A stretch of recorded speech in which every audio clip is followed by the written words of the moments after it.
Amém. Você que ama Jesus, dê a melhor salva de palmas para Ele, em nome de Jesus. Glória a Deus. Aleluia. Aleluia.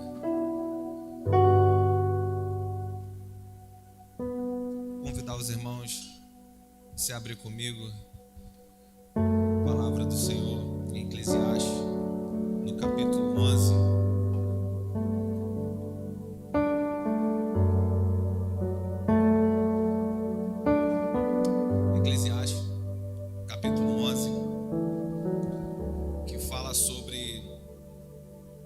Procedimento prudente do sábio. E o que mais nós temos falado aqui nas nossas quintas, que todas as quintas trazem uma série de mensagens, e nesse mês, talvez você que não veio em nenhuma quinta ainda, nós estamos com a série Tempo de Semear. Fomos muito abençoados já em tudo que o Senhor tem feito nesse tempo. A palavra que tem nos exortado, edificado, que tem nos consolado, que tem nos dado direção, que tem nos fortalecido para um tempo de verdade, irmão, minha irmã, de nós semearmos aquilo que é bom. E o que é bom? O que agrada os olhos do Senhor, o coração do Senhor. O que realmente nós vamos plantar naquilo que Ele estabeleceu como princípio para mim e para você. Por quê? Porque só é a vontade dEle? Não, é porque a vontade dEle é boa, perfeita e agradável. É porque a gente, muitas das vezes, nós chegamos aqui e quando a gente olha para dentro de si, nós pensamos, eu cansei de plantar do meu jeito. Eu cansei de semear do meu jeito. Eu cansei de fazer com a minha condição ou com as minhas próprias forças, até chegar no nível e entendimento em que nós, por gratidão ou por fidelidade ou talvez por cansaço, nós venhamos a reconhecer que é melhor plantar, é melhor semear, é melhor praticar aquilo o Senhor declarou e o que Ele deixou estabelecido como princípios. Por quê? Porque é só a vontade de um Deus que quer tudo da forma dele? Não, é porque sobre a destra dele, sobre a guarda dele, na vontade dele, no tempo dele, nos princípios dele, nós desfrutamos de uma paz que nós não podemos gerar. Desfrutamos de uma segurança em que nós não encontramos na nossa condição financeira, em qualquer coisa que essa terra possa produzir. É porque simplesmente, às vezes pelo cansaço, nós reconhecemos, é melhor, Senhor. É melhor a sua forma, é melhor o seu jeito, é melhor sobre a sua guarda, é melhor sobre os seus valores, é melhor na condição que é sua, porque na minha foram muitas e muitas vezes que eu caí por terra, que o que eu pensava que estava sendo construído desmoronou, porque só o Senhor, todas essas outras coisas são circunstanciais, mas só o Senhor é suficiente nas nossas vidas. Então eu quero começar essa mensagem de hoje pedindo perdão ao Senhor. E eu queria convidar você a curvar suas cabeças e participar comigo dessa oração. Amém? Senhor, nós te adoramos aqui com louvores, te adoramos com as ofertas e com os dízimos. Nós reconhecemos, Pai, que o Teu Espírito Santo nos conduziu até aqui e nós queremos iniciar, Pai, esse tempo pedindo perdão, Pai, das nossas falhas, pedindo perdão de quando, Senhor, com as nossas escolhas nos tornamos autossuficientes, quando nós queremos tomar o Seu lugar nas nossas vidas, quando nós pensamos, Pai, ser capazes de construirmos algo melhor do que aquilo que o Senhor já projetou para nós. Senhor, nos perdoe quando nós tentamos na nossa força e só na nossa força. Nos perdoe, Pai, quando nós fechamos os nossos ouvidos para tantas direções que o Senhor nos deu. Nos perdoe, Pai, quando nós desprezamos o seu cuidado, o seu auxílio, o seu socorro. Nos perdoe, Pai. Se o Senhor nos trouxe na noite de hoje aqui, nós sabemos que tem uma palavra. Existe uma palavra, Pai, para cada um de nós aqui, e que essa palavra irá produzir no nosso coração frutos que são dignos de arrependimento, e que essa palavra nos dará um norte, Pai, e que essa palavra nos dará, ela é a própria direção para cada um de nós aqui, e nós desejamos, Pai, tomar a direção que vem do Senhor, a direção que vem do alto. Então o que nós pedimos nesse momento é sabedoria, entendimento e sabedoria do alto para compreendermos aquilo que o Senhor já preparou para cada um de nós aqui, em nome do Senhor Jesus. Aqui nós repreendemos, Pai, todo sono, toda dispersão, tudo aquilo que vem para atrapalhar, tudo aquilo que vem para confundir nas mentes e no coração, seja repreendido em nome do Senhor Jesus. Se a palavra diz, Pai, que esse desejo de adoração vem do Senhor, coloque em nós esse desejo de te adorar, de te ouvir e compreender aquilo que o Senhor tem para cada um de nós nessa noite de hoje. Assim nós oramos, em nome do Pai, do Filho e do Espírito Santo. E a igreja diz amém. Eclesiastes capítulo 11, a partir do versículo 1 até o verso 6. Nós vamos ler juntos essa mensagem, ou essa palavra que tem por título de não perca tempo. Já tem uma primeira palavra do Senhor para você aqui, você que entrou aqui hoje. A primeira palavra é o título dessa mensagem, o título é não perca tempo. Não perca tempo. Verso 1 diz assim: lança o teu pão sobre as águas, porque depois de muitos dias o acharás. Repartes com 7 ou ainda com 8, porque não sabes que mal sobrevirá à terra. Estando as nuvens cheias, derramam chuva sobre a terra, caindo a árvore para o sul e para o norte. No lugar em que cair, aí ficará. Quem somente observa o vento nunca semeará, e o que olha para as nuvens nunca colherá. Assim como tu não sabes qual o caminho do vento, nem como se formam os ossos no ventre da mulher grávida, assim também não sabeis as obras de Deus, que faz todas as coisas. Semeia pela manhã tua semente, e à tarde não repousas a mão, porque não sabes qual procederá, se essa ou aquela, ou se ambas igualmente serão boas. Doce é a luz e agradável aos olhos ver o sol. Ainda que o homem viva muitos anos, regozije-se em todos eles. Contudo, deve lembrar-se de que há dias de trevas, porque serão muitos. Tudo quanto sucede é vaidade. Bom, aqui vocês sabem, Salomão, que é o pregador, que é aquele que diz Eclesiastes, um significado de o homem da assembleia, ou esse que é o porta-voz, o que carrega essa mensagem munida de muita sabedoria ainda para os nossos dias de hoje, para mim e para a sua vida, amém ou não amém? Então ele vai trazer aqui exemplos práticos sobre esse semear, sobre esse plantar, sobre esse colher, sobre os ciclos da vida que nós enfrentamos e passamos. Mais um pouco antes aqui ele vai falar sobre dias que são de alegria, dias que são de tristeza.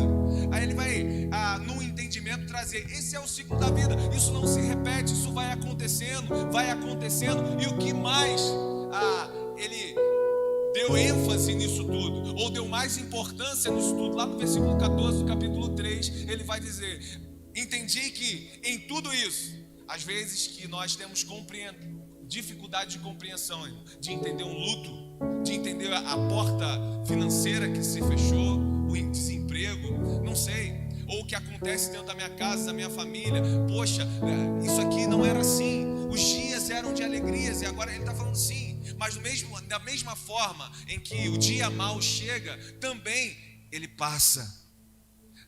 Também isso é interrompido num certo momento para dias de alegria que irão começar. Só que no meio disso tudo, qual é o mais importante? Ele viu, o mais importante foi saber que em meio do que é bom, em meio do que é ruim, é temer ao Senhor. E temer ao Senhor é estar sobre a vontade dEle. E temer ao Senhor é compreender não só aquilo que nós... É uma palavra que é muito usada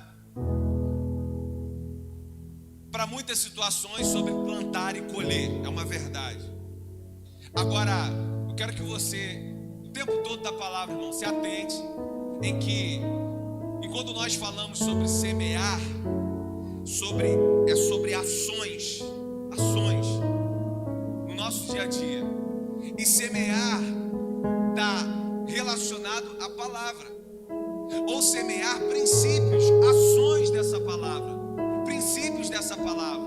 Semear a cura que alcançou você, chamada misericórdia em Cristo Jesus, a outras pessoas.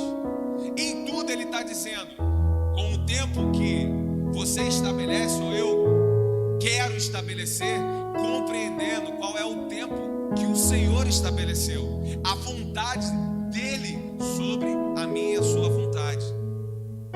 Ela fica um pouco mais madura, se olhada dessa forma. No verso 1 aí, lançar esse pão aqui sobre as águas, algumas pessoas até tratam isso como ajudar alguém ou esperar o retorno daquilo que você fez, esperar o retorno do que você semeou ali em misericórdia. Agora, não fala exatamente de uma espera para você recuperar o tal pão ou o rendimento da obra que foi feita. Isso seria uma forma de obra interesseira. Eu estou plantando na vida do Marlan, por quê? Porque eu sei que amanhã eu não vou ser novinho para sempre. Isso acontece ou não? Pode ter um coração grato que vai te retribuir, mas nesse caso aqui não está relacionado especificamente à pessoa, está aliançado e relacionado ao Senhor.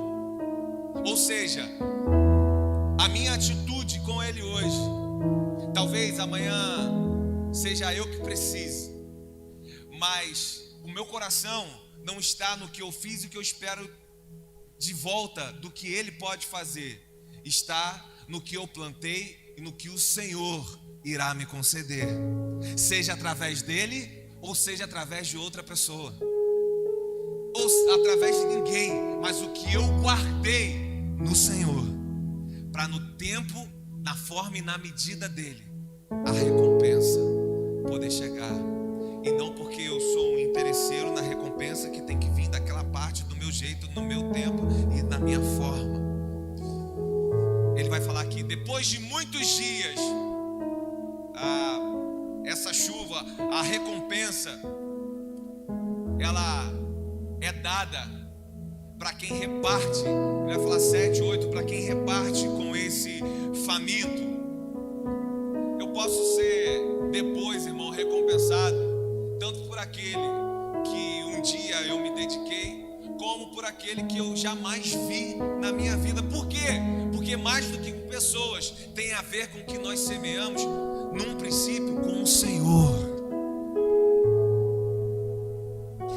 Se isso for uma verdade, ou se fosse uma verdade, ou se fosse esclarecido, principalmente dentro da igreja, a gente não veria, irmão, tanta gente, olha para mim aqui, tanta gente decepcionada com liderança. Quantas pessoas, ou talvez até você, ficou frio na fé por um tempo, se afastou da igreja porque se decepcionou com um pastor, ou se decepcionou com um líder de célula, ou com alguém que te levou lá e que você ajudou, e na hora de te ajudar, você não viu essa ajuda.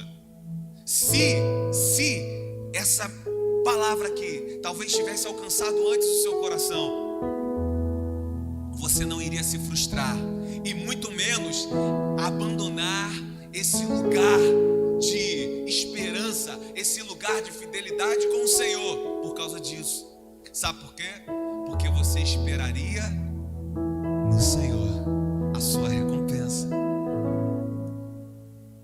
Isso evitaria muitos e muitos corações amargurados, frustrados, porque esperaram o retorno do pão das pessoas. Falar sobre uma filantropia, alguns falam texto sobre isso, sobre lançar essa semente, sobre lançar essa palavra, mas principalmente eu quero trazer para você é que também é uma linguagem usada aqui de mercado, de um comércio internacional, como acontecia muitas das vezes ali, um investimento, é uma linguagem empreendedora, de um investimento assim que é usado, como está lá em 1 Reis, capítulo 10, a partir do versículo 14 também, a gente vai ver essa mesma linguagem de investimento, como é que deveria investir e como deveria esperar para ver o lucro desse investimento. Então é mais ou menos tratando sobre isso e transportando para mim e para você, e no que nós tratamos espiritualmente aqui, o que nós investimos na nossa vida espiritual, sobre exercitar a nossa fé andando no tempo que é o tempo do Senhor.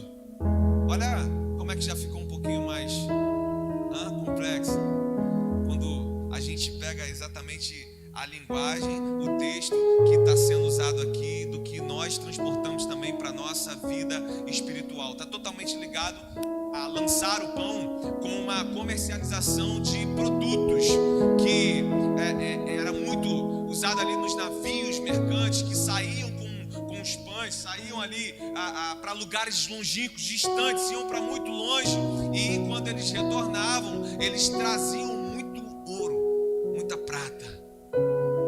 Tinha ali a recompensa daquilo que foi investido. Então, uma primeira palavra aqui para mim e para você ensina-nos, Senhor, a investir naquilo que vai alimentar a nossa fé. Ensina-nos, Senhor, a termos foco, a termos direção no que temos como recompensa, não por aquilo que eu almejo da minha forma, mas no que o Senhor deseja me recompensar, no que o Senhor deseja fazer. Ele fala depois de muito tempo. O que isso quer dizer, irmão? Quer dizer que nós vamos precisar, nós não sabemos o tempo. Então, quando a gente não sabe o tempo, para você não se frustrar, para você não desanimar, como muitos desanimam na fé, como muitos naufragam na fé, você vai precisar de paciência, você vai precisar de fé, você vai precisar principalmente de uma palavra chamada perseverança. E em alguns momentos, na linguagem como é do empreendedorismo aqui, você vai precisar arriscar mais. Você vai precisar, em algumas situações, ser um pouco mais arrojado diante de situações que estão provocando a sua fé. Quando a sua fé é provocada, o que você pensa? Você pensa: agora é que eu vou até o final, agora é que eu creio mesmo, é agora que eu coloco todo o investimento na minha vida espiritual, naquilo que o Senhor tem preparado para mim, é agora que eu confio, é agora que a minha esperança é redobrada, porque é agora que eu sei que está nascendo um testemunho de fidelidade ao meu Pai. Ou você, diante de situações que aparecem, que provam a sua fé, você se acovarda. Você, foi possível com o Bruno, foi possível com o Marcelo, mas eu acho que comigo não. Muitas das vezes isso acontece muito, irmão, para líderes de igreja, que a gente tem fé. Quando as pessoas vêm aqui na fé, a gente coloca na frente, a gente coloca a mão na cabeça e a gente ora, a gente crê no câncer curado. Experimentamos manifestações como a do culto do domingo que passamos agora, mas quando acontece com a gente,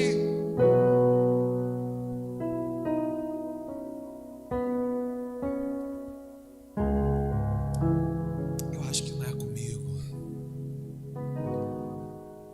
Logo a gente procura o quarto, logo a gente procura se isolar das pessoas, a gente fica um pouquinho mais quieto, a gente começa a duvidar, a questionar. A incredulidade aos poucos ela vai entrando no nosso coração. Verso 2, leia aí comigo. Reparte com 7 e ainda com 8, porque não sabes o mal que sobrevirá à terra ele não está com isso que eu estou falando para você de saber investir e ter atenção nesse tempo do colher. Ele também não faz disso uma linguagem de uma teologia da prosperidade, pelo amor de Deus. Aquela coisa do tem e dá e você vai ter, e coloca o nome de Deus em que Deus não prometeu, ou que Ele não falou que Ele ia fazer. Mas aqui está sendo uma linguagem de plantar e colher, que assim deve funcionar também, e que é uma palavra, a lei da semeadura para o povo de Deus. Ele vai usar essa visão de diversificar, de empreender, de investir, de como espalhar isso. Ele está usando tudo isso aqui para que nós não estejamos como muitos levam prejuízo em comércio, num foco só com um único produto. Os empreendedores, eles, se você olhar, eles tentam ampliar os interesses, a forma de expansão. Então, lançar o pão é o interesse do Pai em que você possa expandir princípios, caráter e palavra que vem da parte dele. Que você possa ser esse maior canal influenciador, ou o maior instrumento de repartir o pão vivo que desceu do céu. Possa ser a palavra não de que desanima pessoas diante das suas adversidades, mas possa ser essa palavra de esperança que encontramos, não em mim, encontramos nele, na presença dele, naquele que agindo ninguém pode impedir, naquele que pode todas as coisas. A gente poder repartir essa verdade com os outros que estão famintos da presença dele. É um dos principais motivos da aplicação aqui dessa estratégia, aqui desse versículo 2. Porque vocês não sabem o mal, eu e você não sabemos o dia do Senhor. Nós não sabemos o dia que isso tudo vai findar. Nós não sabemos amanhã o que vai acontecer. Nós não sabemos se pode vir a uma dificuldade tão grande, fome, pestes, pandemia, como nós enfrentamos agora. Todo mundo esperando 3 semanas, 1 mês no máximo, isso aí passa. Ninguém imaginava que ficaríamos 2 anos nessa história. Nós não sabemos aquilo que está para acontecer, colapso financeiro, político, como agora nós estamos enfrentando aqui em muitos outros países também. Uma polarização de ódio, uma polarização de enfraquecimento de tudo aquilo que o Evangelho prega, num sentido de amor, compreensão, respeito, unidade, fé. Então, mesmo não sabendo, guarde isso, irmão, mesmo você não sabendo o que está por vir, o que está para acontecer, lance o seu pão sobre as águas. Você não sabe. Muitas pessoas tiveram um plano B durante a pandemia, em questões financeiras, porque mesmo nunca imaginando o que iria passar, tinha, por exemplo, vou falar da área financeira, alguns diferentes tipos de renda, ou diferentes situações. Então essa daqui não deu mais, mas aquela que era pouquinha, que cobria só 1 ou 2 contas, aquela ali salvou, naquela época.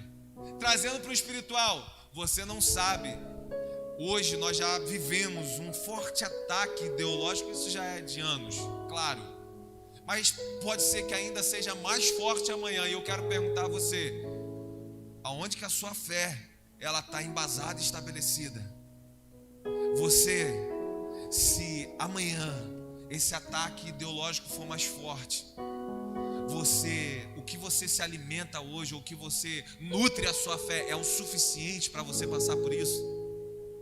É o suficiente para amanhã ou depois ter uma lei que vá contra princípios que nós acreditamos, e você falar assim: eu não vou fazer isso,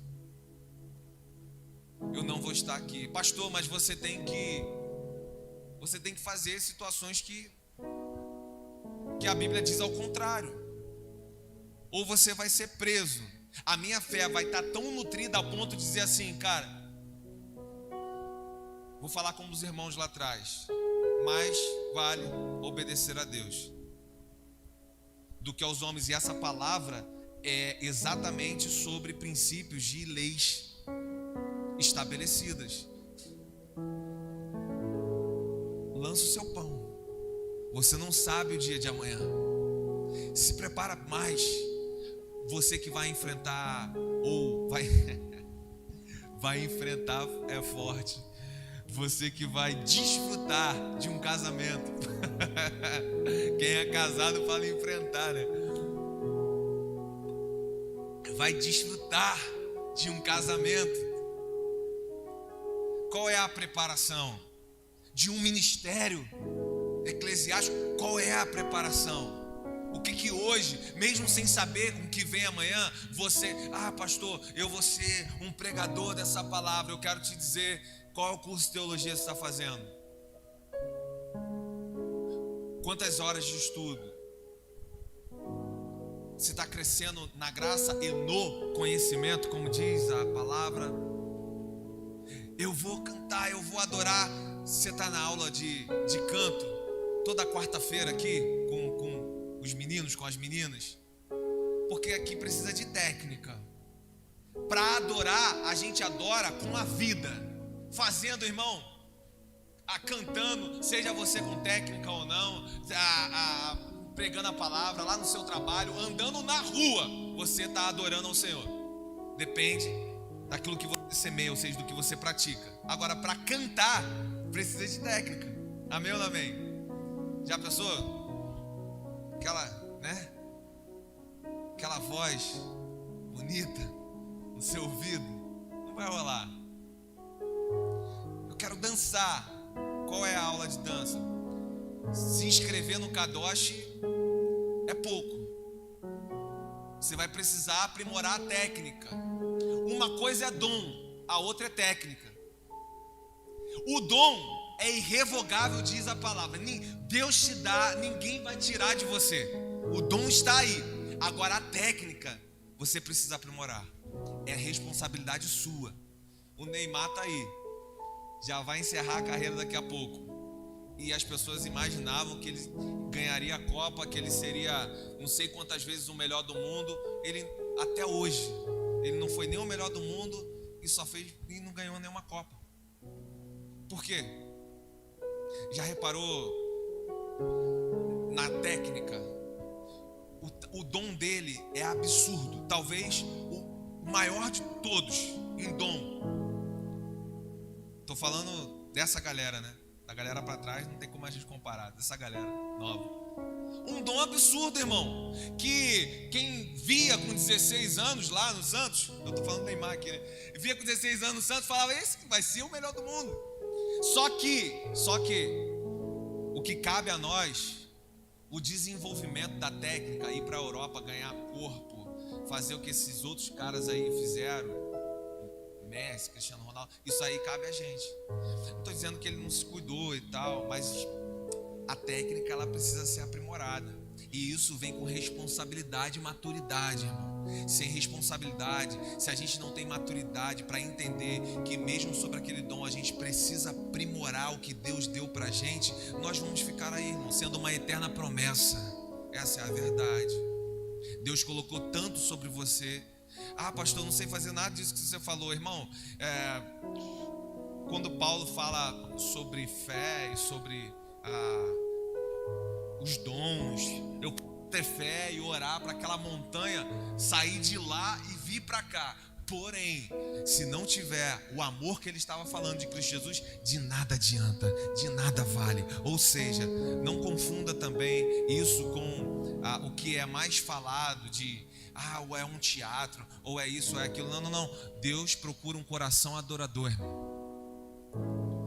Deus não procura talento, não, porque o talento foi Ele que deu. Deus não procura pessoas que cantam maravilhosamente bem, isso foi Ele que deu. Ele que dá o que está sobre mim e o que está sobre você. Deus procura coração adorador, coração fiel, coração que toma a sua responsabilidade na sua parte, no que você sabe que é para você desenvolver, do que é para você semear, do que é para você plantar, do que é para você fazer. Quem está comigo aí, diga amém. Deus nos chama, está chamando alguns aqui nessa noite para investirmos nesse reino com sabedoria e com fé. Preste atenção, irmão, não sendo fé uma fé fideísta. O que é isso, pastor? Fideísta é tudo pela fé. Já viu quando a gente está empolgado, a gente está vivendo uma fase boa com o Senhor, a gente vai para o monte, a gente está nas reuniões, a gente está no culto, a gente está na célula, a gente está participando do que Deus está fazendo e operando, irmão, como estávamos aqui juntos no domingo. E aí, às vezes, isso passa um pouquinho da coerência, da sabedoria, e aí a gente começa a exagerar. Aí entra o fideísmo, tudo pela fé.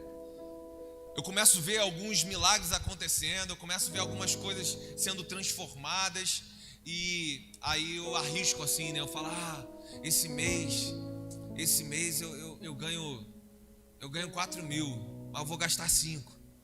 Pela fé vai acontecer uma coisa, irmão. Deus vai fazer alguma coisa. Aí pela fé o meu nome vai para o Serasa, vai para o SPC, pela fé. E no final de tudo a culpa é de quem? De Deus, que não agiu, Deus que não fez. Você lembra de Satanás falando para Jesus assim, se você é filho de Deus, se joga aí do telhado do templo, se joga daí de cima, você vai dar uma ordem aos anjos, está lá em Salmos, e eles vão te segurar. Jesus fez isso? Jesus falou, não tentarás o Senhor teu Deus. Ele poderia fazer? Poderia. Mas prestar culto ao Senhor é com sabedoria, também inteligência. Não nos entregarmos a emoções que vão nos levar, ao invés da fé, ao fideísmo. Eu vou pegar um guarda-sol, irmão, vou chegar ali no telhado e vou jogar ali, vou me jogar com o guarda-sol. O guarda-sol vai abrir, eu vou me despencar lá embaixo. É isso. E a gente faz isso quando a gente passa do que é fé para esse emocionalismo e virar um fideísmo. Amém ou não amém? É só comigo, irmão, que aconteceu? Não? Amém. Eu tava olhando assim para vocês e eu falei, eu sou mais ruim do que eu pensava.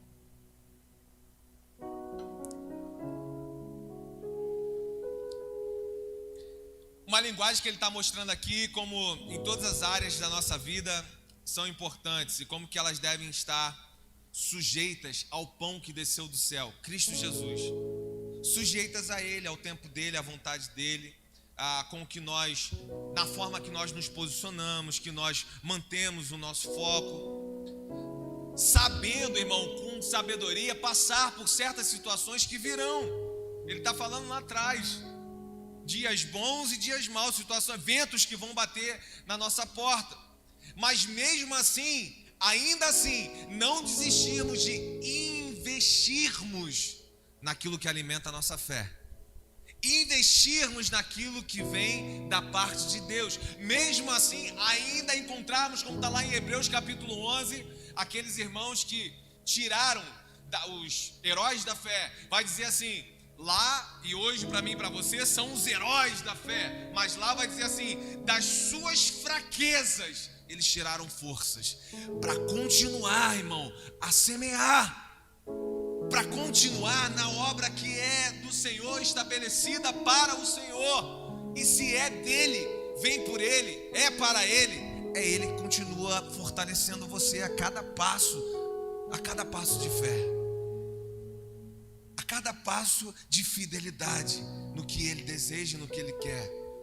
O que não dá, irmão, mais, olha aqui para mim, o que não dá mais, o que não dá é para nós ficarmos esperando as condições mais perfeitas, as melhores condições acontecerem, para aí então nós começarmos a semear, nós começarmos o ID através da nossa vida, nós começarmos a pregar, nós começarmos a falar desse Jesus, nós começarmos a ensinar, ainda que seja pouco, mas aquilo que nós sabemos, nós começarmos a ser o referencial de batismo, de novo nascimento para aqueles que nós estamos em contato e que estão ao nosso redor. O que não dá é para ficar esperando mais as perfeitas condições, como diz aqui essa palavra, porque, irmão, eu quero aqui perguntar para você, quantos fizeram isso? Eu fiz isso. Talvez você tenha feito isso. E quantos que fizeram isso, quantos que esperaram o tempo ideal, se isso daqui acontecer, eu começo a dar esse passo de fé, eu começo a viver essa vida em Cristo Jesus, eu começo a ser um instrumento nas mãos dele, eu começo a ser o melhor marido, a melhor esposa, eu começo a ter as direções que agradam o Senhor. Se isso daqui fosse acertando, eu vou fazendo aqui da minha parte também. Não, irmão, não, ele está falando, comece você a plantar, porque muitas das vezes você está esperando, porque o tempo ideal não vai chegar, ele vai passar, e quando nós chegarmos no final da vida, nós vamos olhar para trás e vamos ver que nada plantamos, e por isso nada colhemos. Não nos preparamos, não nos organizamos, não planejamos, e por isso não vimos os frutos daquilo que mais vai alimentar o meu e o seu coração. Muitos ficaram esperando e estão esperando até hoje.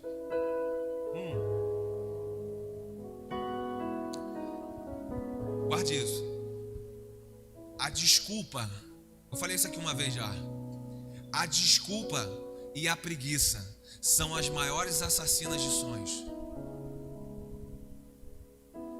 Quantas pessoas sonharam coisas maravilhosas, uma família ideal? Quantas pessoas sonharam na sua área profissional? Quantas pessoas sonharam aquilo que na verdade elas só estavam refletindo aquilo que o Senhor já tinha colocado no coração dela, no seu ministério, na sua vida espiritual? Quantas pessoas sonharam, mas não realizaram? Sabe por quê? Porque elas sempre tinham uma desculpa para não acordar cedo. Elas sempre tinham uma desculpa para não ir até um pouquinho mais tarde. A desculpa e a preguiça vão assassinar os seus sonhos. Toda vez agora, irmão, se Deus te trouxe aqui nessa noite, Ele tinha algo para ficar aí gravado no seu coração. Eu quero que algo fique gravado no seu coração. Todas as vezes que for para você se levantar em inúmeros sentidos na sua vida, ou levantar cedo, ou se levantar diante de uma dificuldade, ou se levantar como a primeira pessoa da sua família na sua casa, seguir a trilhar esse caminho, ou a se levantar para ser aquele que vai estudar 8, 10, 12 horas por dia atrás da melhoria profissional, e com isso a recompensa também financeira. Eu não sei, todas as vezes que você, irmão, que você sabe que for para você se levantar e vier aquele pensamento assim: calma, fica mais um pouquinho aí, dorme mais um pouquinho, senta, descansa mais um pouquinho, pode ter certeza, essa palavra não é de Deus.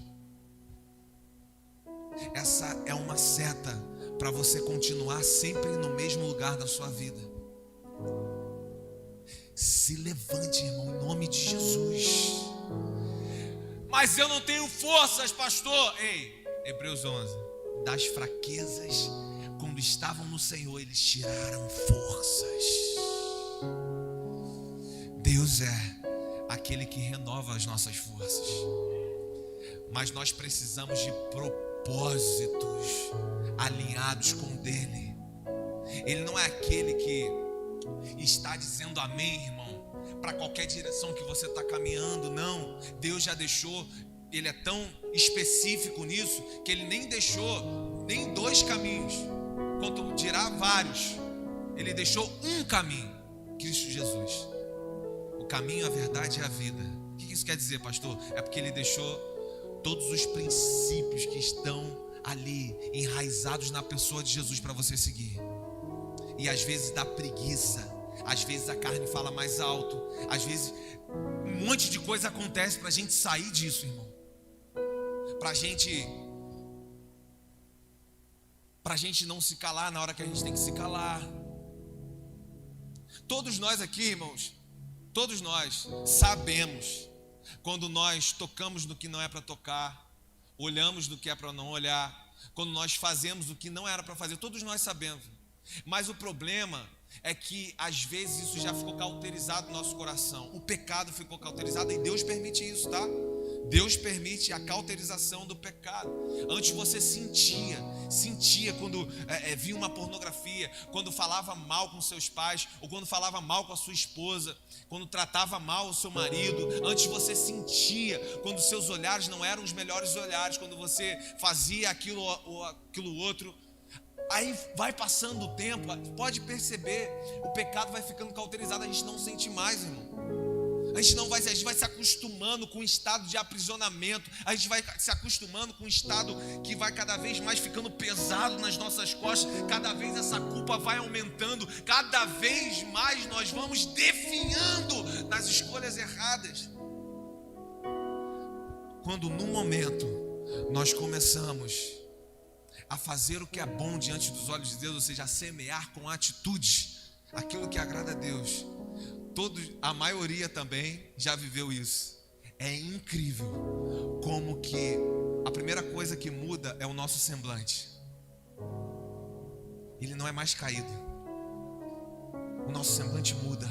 Sabe por quê, irmão? Quando tem arrependimento diante de Deus, quando nós vamos lá e falamos: Senhor, me perdoe, Pai. Me perdoe porque eu fui esse aí que não me levantei diante dessas oportunidades. Eu fui um desses aí que fiquei lá prostrado e que estou até hoje esperando um pouquinho mais, uma condição melhor para dar aquele passo de fé nisso, para obedecer ao Senhor naquilo. Eu sou esse. Quando a gente faz isso, irmão, é incrível como tem uma força que é revigorada dentro de nós, como o nosso semblante começa a mudar. Aí você fala assim: poxa, mas você conseguiu saldar aquela dívida? Tá tudo bem agora no seu casamento? O que? Aí a pessoa fala assim: pastor, ainda não tá não, mas eu sei que eu já estou diferente. Eu sei que eu já começo a ver com outros olhos aquilo que a outrora só estava me definhando, a outrora só estava me condenando, a outrora só estava me colocando para baixo, minando a minha força e a minha esperança sobre um futuro. Agora pastor, eu já não vejo mais assim. Agora eu já estou vendo a mesma situação de um ângulo diferente. Ele é aquele que muda a ótica do seu olhar, para que você comece a semear diferente na sua família, na sua casa, a semear diferente na sua vida espiritual, na sua aliança com Ele, a semear diferente na sua vida profissional. Mas existem passos que são passos de fidelidade ao que Ele está fazendo e o que Ele está nos trazendo como direção. Alguns falam: precisa força de vontade. E às vezes precisa, ao contrário, precisa você tirar a força da vontade, porque a maioria das suas vontades não são as vontades de Deus. A maioria das minhas vontades não são as que fortalece o meu espírito. Pelo contrário, a maioria das minhas vontades são aquelas que alimentam a minha carne, das suas também. Então, às vezes, a gente não precisa de força de vontade, tem umas vontades que a gente tem que tirar as forças dela, é ao contrário. O que a gente precisa? A gente precisa de consistência. Se você quiser trocar essa palavra, eu falo perseverança. No quê? No que o Senhor está colocando na sua frente, para que o seu espírito seja alimentado, para que a paz que a gente só encontra nele, ela não seja a possibilidade de um dia de culto, mas ela seja o seu estilo, esteja no seu estilo de vida. Ela não seja aquela possibilidade de, às vezes você se encontra com ela, a paz que excede todo o entendimento. Não, ela seja uma realidade de habitação em você. Posicionamentos que nós encontramos recompensas no Senhor. Às vezes estamos muito acelerados para encontrarmos recompensa em outras coisas. Às vezes a gente quer a paz da nossa casa. O que você faz? Uma viagem. Lá o pastor, lá a chapa está quente. Eu concordo, irmão. A gente precisa tirar um dia. Eu tiro um dia da semana. Não atendo o celular. Segunda-feira, já vou até falar aqui, que se você me passar um WhatsApp segunda-feira e eu não atender, não fique chateado comigo. Mas segunda-feira é o dia da minha família. É o dia que eu vejo filme romântico com Maraísa. Oh, glória. Gosto tanto de um filme de ação. Mas se é o romântico que deixa ela feliz, vamos assistir o romântico com ela, vai ficar feliz. Aí depois também ela vai e faz alguma coisa que vai me agradar mais. A gente sai para algum lugar. Enfim, é isso. A gente poder ser essa ferramenta na mão uns dos outros. Consistência, irmão. Consistência no que o Senhor deseja para um estado que Ele colocou primeiro num jardim. E como que esse estado acabou? Na desobediência. O estado perfeito do jardim, ele sempre acaba numa atitude de desobediência. Se você for conversar com pessoas um pouco mais maduras, que já passaram aí dos seus 40 anos, pergunta para ela pode ser cristã ou não. Quando que o trem descarrilhou, irmão? Quando que começou a dar ruim? Pergunta para ela. No casamento, se for voltar um pouquinho, foi quando eu comecei a atrair minha esposa. Foi quando eu comecei a atrair meu marido. E aí pode ser uma traição mesmo, pode ser uma pornografia, não sei. Quando que essa situação aqui financeira, ela desandou? Eu fiquei empolgado, eu comecei a ostentar, eu comecei a gastar com o que não era para gastar. Claro que existem provações que vêm da parte de Deus, mas a gente começa a perceber também frutos daquilo que nós, muitas das vezes, plantamos. E não só plantamos como algo ruim, ou principalmente, irmão, quando nós deixamos de plantar o que é bom, ou de semear o que é bom. Pastor, mas tá aí, eu sei quem eu sou em Cristo Jesus. Preste atenção nisso.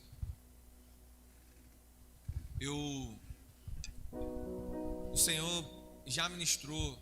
Eu sou talvez, irmão, talvez você é um socorrista. Nem tudo está relacionado a isso aqui não. Aliás, irmão, isso aqui é só mais uma ferramenta aqui, o púlpito, igreja mesmo. Você quer igreja? Igreja está terça-feira na célula. As pessoas compartilhando palavra de Deus que edifica, e com isso compartilhando o seu coração, a sua família, a sua dificuldade, a sua alegria. Igreja, isso é igreja. Você acha, olha aqui para mim, você acha que uma pessoa que nunca viu isso aqui, uma reunião como essa, e ela só lê o livro de Atos, a igreja primitiva, essa pessoa, ela mora numa ilha, ela não tem comunicação nenhuma. Você acha que se essa pessoa chegasse aqui, ela ia identificar Atos como isso daqui, como a igreja de Atos? Um cara na frente, falando com o microfone, um monte de pessoas sentadinhas assistindo. Você acha? Hã? Fala a verdade. Não. Agora, se ela visse a célula de terça, ela ia lá, igualzinho eu vi aquilo. As pessoas se reunindo na casa das pessoas, compartilhando o pão da vida, a doutrina dos apóstolos, perseverando, unânimes na doutrina dos apóstolos, compartilhando a palavra de Jesus e saciando as necessidades uns dos outros. Igreja. Ele ia ter mais identificação se ele lendo só a Bíblia. Agora, então não é para existir isso aqui, mas não. Esse é o culto público, ao qual também é falado, e muito falado. Mas aqui a sua fé, ela é alimentada. Para quê? É uma palavra que te alcança. Eu quero perguntar, para quê? Tem que ser para uma transformação de vida. Tem que ser para uma mudança de atitude. Toda palavra da parte de Deus que chega até a mim e até a você, tem que mudar algo, alguma coisa aqui dentro. Por isso que a gente fala do coração ser uma terra boa, porque uma terra boa sempre vai frutificar a palavra que é semeada na nossa vida. Sempre ela vai receber aquela semente e daquilo ali vai ter a transformação de uma atitude na sua casa, com o Senhor, na própria igreja. Muitos estão cansados, irmãos. Muitos cansaram na caminhada de fé. Pastor, eu não posso ser atuante. Por quê? Porque eu não tenho tempo. Eu faço uma pergunta para você. Esse riquinho, Lucas, eles têm? Aquele obreiro que está lá na porta, Alain, ele tem? Ele tem tempo? Aí, reconsidera essa frase então. Será que eles têm tempo sobrando? Ou eles são melhores gestores do seu tempo? Ou será que a prioridade no seu tempo, ela é diferente?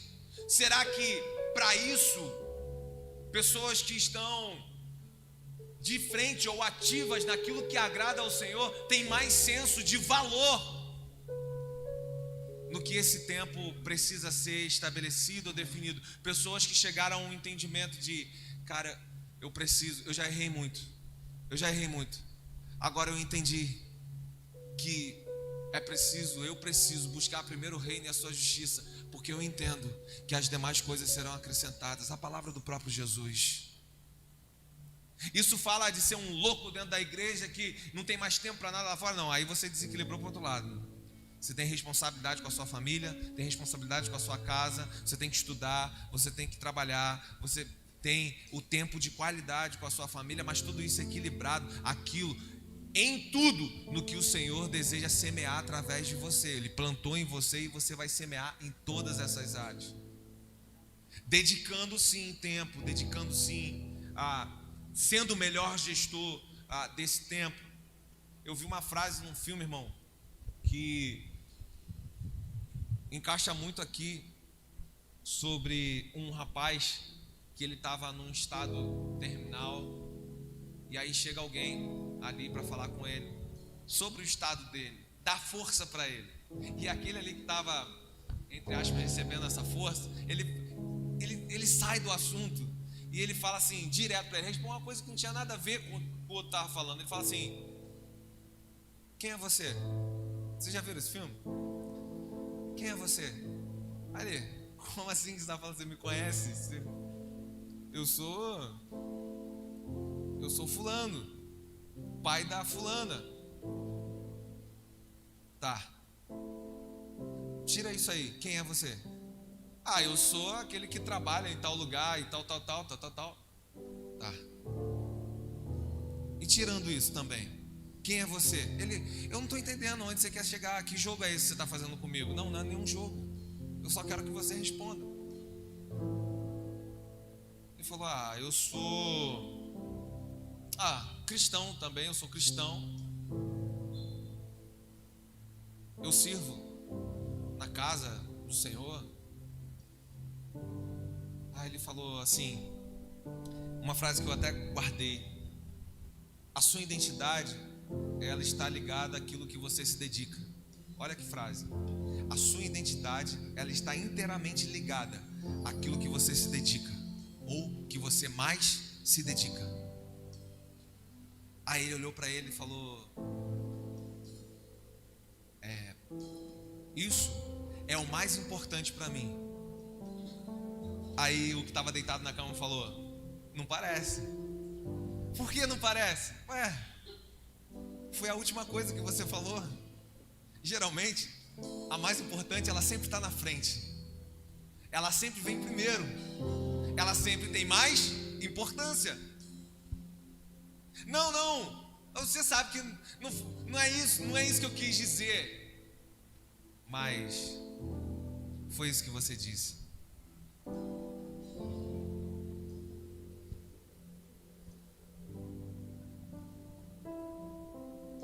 Tem uma identidade de filho e de filha que ela, todos os dias, irmãos, todos os dias existe uma luta para que ela seja tirada e roubada de você. A mesma tentação que falava para Jesus no deserto: se tu és filho de Deus, então faz isso ou faz aquilo, transforma as pedras em pães, atira do telhado. Você percebeu que tinha uma disputa acontecendo? A mesma que aconteceu lá no jardim e que Satanás venceu? A mesma. Lá foi entregue ele certa autoridade sobre a humanidade. Agora Jesus está no deserto e a mesma batalha está acontecendo por mim e por você. Porque não estava ali em jogo o que Jesus ia sofrer apenas ou não. O que estava em jogo era a cruz. O que estava em jogo era a minha reconciliação e a sua. Nós seríamos vistos eternamente como devedores, eternamente como culpados, eternamente como inimigos de Deus. Eternamente. Não teria o sangue de Jesus para nos lavar de toda a injustiça e seríamos inimigos de Deus. Ser inimigo do diabo, irmão, você consegue, porque é o Senhor, maior é o que está convosco. E você consegue. Agora ninguém consegue sair vitorioso sendo inimigo de Deus. E isso foi feito ali. A tentação chegava para ele não só para isso, mas se você não percebeu, de forma sorrateira, Satanás colocava: se tu és filho de Deus, ou seja, o tempo todo a sugestão maligna para mim e para você é tirar a paternidade de Deus da minha e da sua vida. Porque se isso acontecer, irmão, se você não se enxergar mais como filha, se você não enxergar mais como filho, todo o resto vai desmoronar. Você perdeu a sua esperança. Você perdeu em quem confiar. E todos os dias nós estamos enfrentando condições assim. Eu quero deixar uma palavra, talvez para você que se cansou. Isaías 40, a partir do versículo 28, vai dizer assim: não sabes, não ouviste que o eterno Deus, o Senhor, o Criador dos fins da terra, nem se cansa e nem se fadiga? É inescrutável o seu entendimento. Ele dá força ao cansado e multiplica forças aos que estão sem nenhum vigor. Os jovens se cansarão, se fadigarão, e os moços certamente cairão, mas os que esperam no Senhor renovarão as suas forças, subirão como asas, como águia, correrão e não se cansarão, caminharão e não irão se fadigar. Tem muitos projetos, muitos planos. Às vezes a gente está pensando demais, a gente está correndo demais, a gente está fazendo demais na força do braço. A gente só está se cansando, irmão.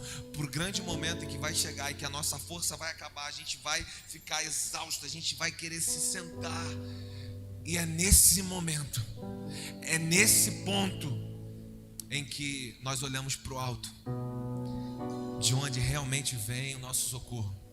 E é nesse ponto em que, com sabedoria, se você tiver sabedoria, você vai falar: Senhor, cansei dos meus planos, quero viver os seus planos.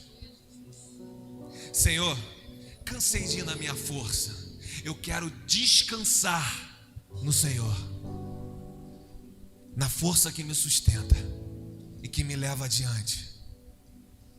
Senhor, cansei de espernear, cansei de continuar a lutar e lutar e lutar fora de um propósito que é seu, sendo que todas as coisas cooperam ao propósito de Deus. Ou seja, você está aqui, irmão, tem propósito de Deus na sua vida. Foi o Espírito Santo que te trouxe aqui, amém ou não amém?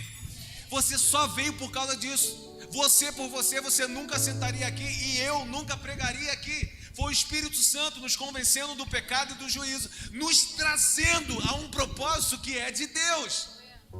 Aí, o que a gente faz? A gente vai indo do nosso jeito, na nossa força ali, e tal. A gente vai falando do nosso jeito, esbravejando do nosso jeito, trilhando do que nós queremos e tal. E aí a gente vai se cansando e Deus vai sempre assim, empurrando a gente. A gente vai lutando para ir para lá e a gente não percebe que a gente está lutando contra o próprio Deus, o Criador de todas as coisas. Aí a gente fica lutando e vai fazendo força, e Ele está te arrastando. Aí uma coisa aqui não dá certo, você fala, poxa, mas cara, Deus não estava comigo. Ou senão você vai e o que deu errado aqui? Não deu nada errado, tem coisa errada que está dando certo, irmão. Se você estiver olhando com os olhos da fé, se você estiver percebendo para o propósito que Ele está te empurrando, que é dele, o lugar de descanso, o lugar que não precisa você se espernear desse jeito, fazer tanta força desse jeito, o lugar onde você descansa na destra que te sustenta, num propósito que já está definido para a sua vida. Temos compreensão nesse propósito. Verso 3 e 4, leia aí comigo.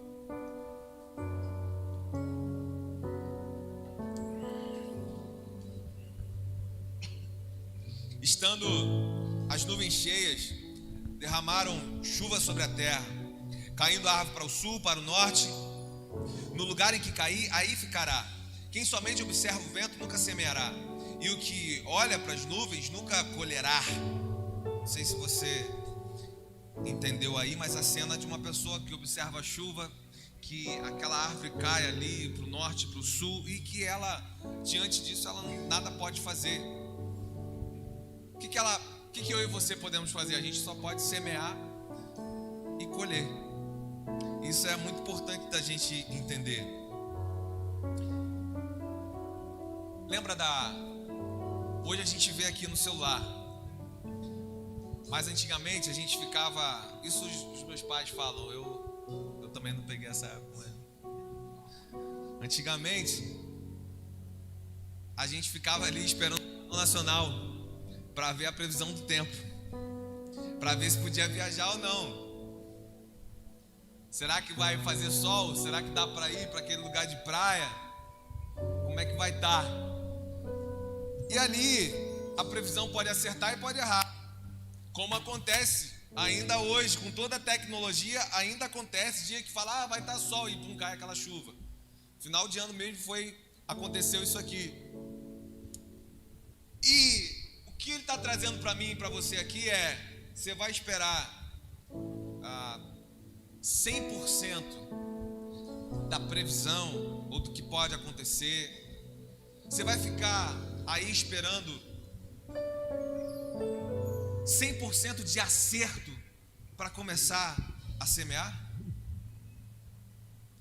Você vai esperar o dia,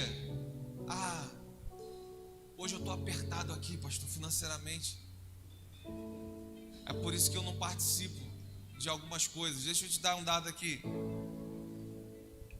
3 irmãos nossos, 3.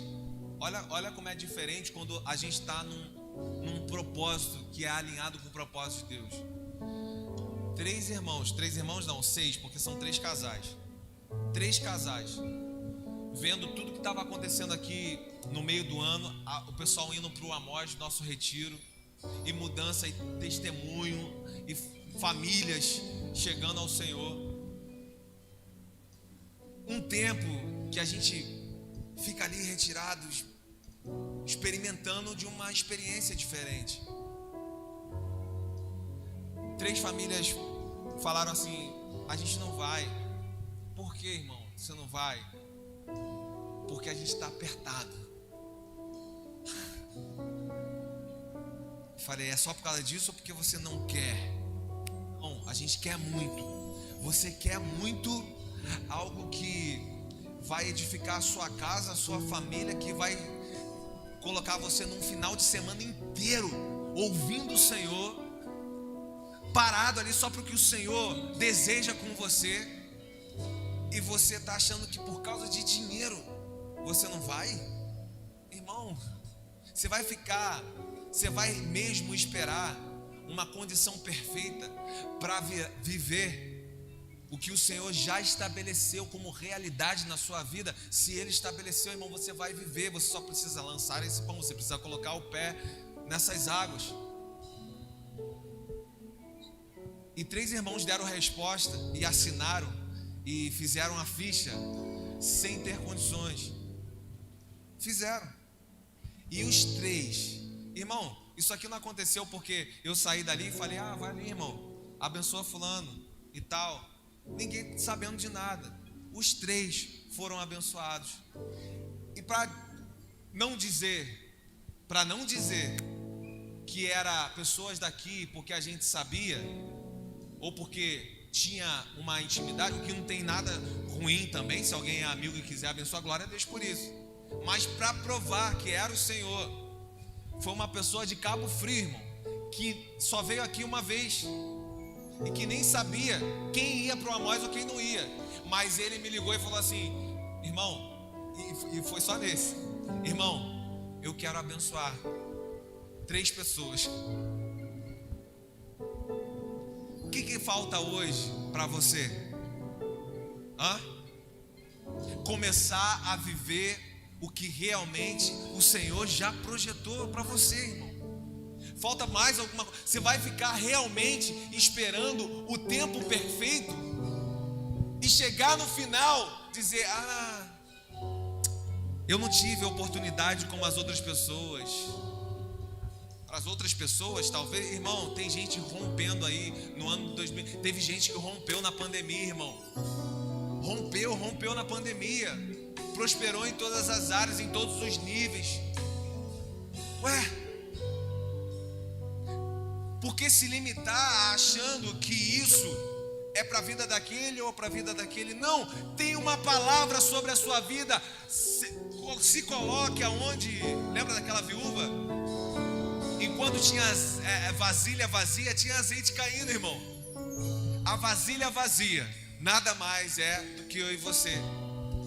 Para sermos cheios desses planos e do propósito de Deus, você só precisa se esvaziar. Se esvazia dos seus projetos e deixa o projeto de Deus ser a prioridade da sua vida. E você vai ver que você vai viver projetos ainda maiores do que aquele que você escreveu lá. Você vai ver que você vai viver realidades maiores do que aquele rascunhozinho que você fez. Eu estou falando em todas as áreas, mas principalmente a espiritual. Se coloque de pé. Nós vamos louvar ao Senhor. Não saia aí do seu lugar, não vá em outro lugar, não fale com a pessoa que está do seu lado. Apenas receba continue recebendo o que o Espírito Santo ministra no seu coração nesse momento. Ele está aqui, irmão, na noite de hoje. Eu creio aqui em transformações profundas, irmãos. Profundas, presta atenção nisso. De atitudes diante do que a vida propõe. Olha aqui, você já abraçou com tudo muita coisa do que a vida propõe. Chegou a noite de você abraçar com tudo aquilo que Deus está propondo para você nessa noite. Mais perto do monte, mais perto da face, me expando com o peso da tua glória.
meu lugar, me faz entender que a tempestade é você, chuva forte é você, vento forte é você, e o que me faz tremer as pernas, a porta aberta é você, mas a fechada é você, é tudo sobre você. Aleluia. Glória a Deus. Salomão está dando orientações práticas aqui para mim e para você. E eu faço uma pergunta só para você. Por que ainda esperar mais? Por que continuar esperando o que nós consideramos o tempo perfeito para termos as nossas atitudes de fé, de responsabilidade e de obediência àquilo ao qual Deus está propondo na noite de hoje? Por que, irmão? Por que demorar para assumir o sacerdócio da sua casa? O provedor que você deve ser na sua casa, não só, eu não digo só financeiro, irmão, o provedor de alimento espiritual para sua esposa, para os seus filhos, o provedor daquele culto do lar, o provedor daquele que estabelece esse ambiente aonde o Senhor é exaltado. Por que continuar esperando?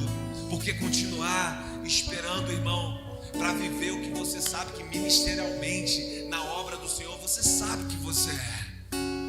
Você sabe que você nasceu para isso. Por quê? Por que não começar logo esse curso? Por que não começar logo os períodos de oração? Por que não começar logo o discipulado com alguém que pode te conduzir nesse caminho aí? Por quê? Porque ainda pensar nesse tempo perfeito para que alguma coisa aconteça não está acontecendo pela misericórdia de Deus aqui na noite de hoje e é na sua vida. Por que esperar mais para ser essa mulher sábia do Provérbios 31? Essa mulher que não destrói a sua casa com as próprias mãos, ou seja, com o seu falar, com a sua atitude, com a sua falta de temperança. Por quê? Por que não começar hoje? Por que não tomar essa responsabilidade hoje de ser essa ajudadora do lar diante de um fortalecimento que não é meu e não é seu, vem pelo Espírito Santo e pelo que Ele está conduzindo aqui nessa noite de hoje? Porque, irmão, esperar para ser o tempo perfeito, para aí sim eu ser esse jovem que vou honrar o meu pai, vou honrar a minha mãe. Não, quando o meu pai mudar nisso, quando a minha mãe mudar naquilo, aí eu mudo também. Não, você precisa ser o agente transformador desse lar e dessa casa. Você não tem mais o esperar a condição perfeita. Não, começa pelo que você hoje decide semear, porque o que você decidir semear na noite de hoje, certamente diz essa palavra, você vai colher. E que você colha o melhor da parte de Deus, o que Ele já tem preparado, reservado para a sua vida, em nome de Jesus, irmão. Sempre vamos ter uma desculpa muito plausível para o nosso atraso, para a nossa preguiça. Sempre uma desculpa perfeita. Mas decida dentro de você na noite de hoje, em nome de Jesus, decida dentro de você destruir toda preguiça e toda desculpa que ainda tentam travar essa nova realidade de vida. Em nome de Jesus, irmão. Versículo 6, ele diz: semeia pela manhã a tua semente, e à tarde não repousa a tua mão, porque não sabe qual prosperará, se essa ou se aquela, ou ambas igualmente serão boas. Eu tenho um convite para você. Independente do que fizeram, independente se o dia é favorável ou não, o que você quer dizer com isso, pastor? Se o dia é de sol, é de chuva. se você vive um momento mais ou menos, se você vive um momento muito difícil na sua vida, ou se você vive um momento bom, ei, eu convido a você a lançar o seu pão sobre as águas. Eu convido a você a semear agora, aqui, diante da igreja, diante de Deus, e não esperar mais o tempo perfeito para dar o seu passo de fé na noite de hoje. Sai do seu lugar, em nome de Jesus. Enquanto os irmãos cantam essa canção, sai do seu lugar e vem aqui. É com você na noite de hoje. Eu quero repreender aqui e jogar por terra todo medo que nos aprisiona, todo medo que nos cerca diante do passo de vida que nós precisamos dar, diante do passo de responsabilidade que nós precisamos dar. Caia por terra aqui todo medo, todas as correntes que ainda aprisionam os pés, em nome de Jesus, em nome de Jesus. Sim, sim.